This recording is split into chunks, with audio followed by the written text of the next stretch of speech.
Okay, thank you very much. Hopefully you can hear me.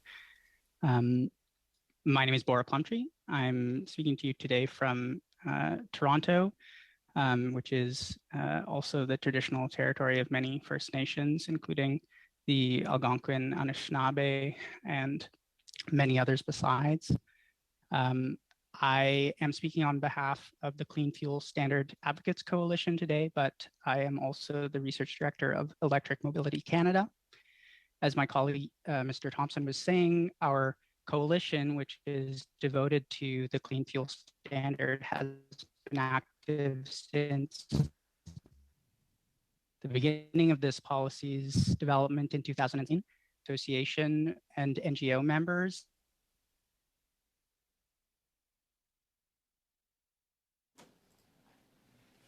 We have lost you there where you froze up, so we'll pause just for a second.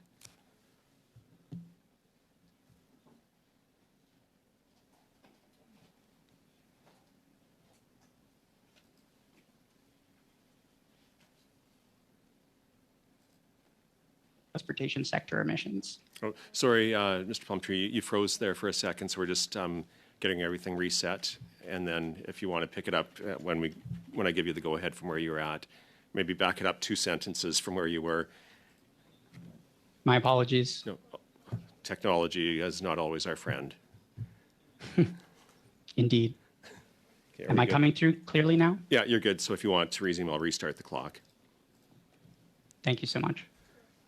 All right, well, we have a wide membership in our association representing the full gamut of non-fossil clean fuel industries, from electric vehicles through hydrogen, RNG, biogas, synthetic fuels, and advanced biofuels.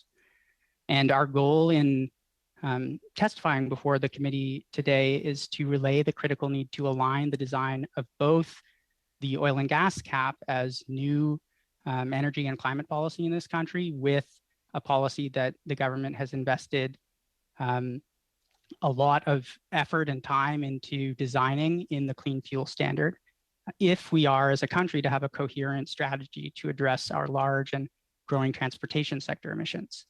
The Clean Fuel Standard as a regulation will be in place soon and will directly have an impact on the oil and gas cap in whatever form it takes, and vice versa. So transportation, as many of you know, I'm sure, is Canada's highest emitting sector on an end-use basis. And it was intended for the CFS to do the heavy lifting in this sector in terms of emission reductions because the sector is so difficult to decarbonize. Let me explain how the CFS connects to your current study. The committee's focus is the fossil fuel emissions from upstream activities that extract and process crude oil and natural gas.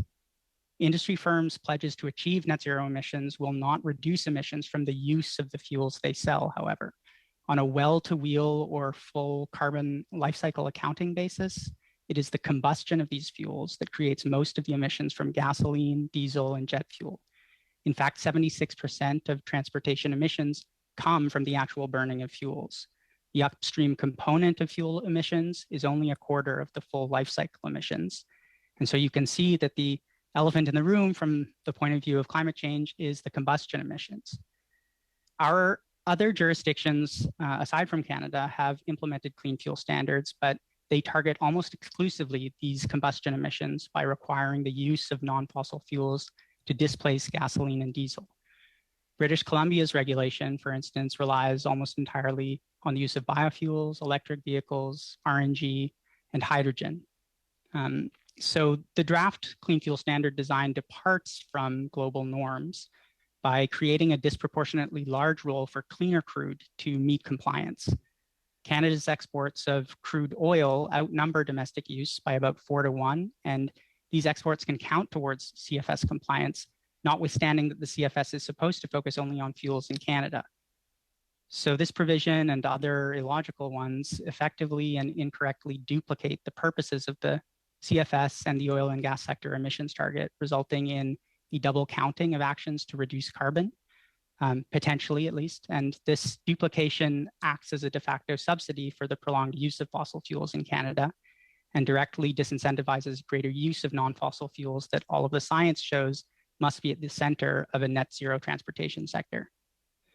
So our coalition is recommending that the proposed greenhouse gas emissions cap for the oil and gas sector is the proper place to address emissions from the production of fuels, which would then assign to the clean fuel standard its primary purpose, reducing the combustion emissions of transportation fuels. In short, the role of crude oil should be very limited in the scope of the CFS, and this change will make these two regulations work in an aligned manner and address inappropriate and inefficient regulatory duplication. So our second recommendation, if I may, is straightforward. The carbon intensity reduction target for the clean fuel standard is also outdated by the half-decade plus of regulatory development that the clean fuel standard has been subject to.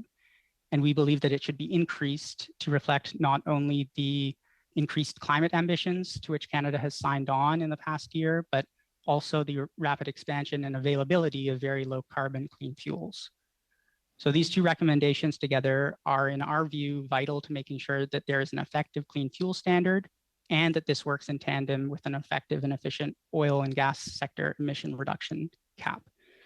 So my colleague and I look forward to your questions, and I'll just as a final note point out that the Department of the Environment and Climate Change has held a stakeholder meeting on Friday last week to reveal some proposed updates to the clean fuel standard, and we would be happy to address any questions that may arise in relation to this update. Merci aux membres du comité. Great. Thank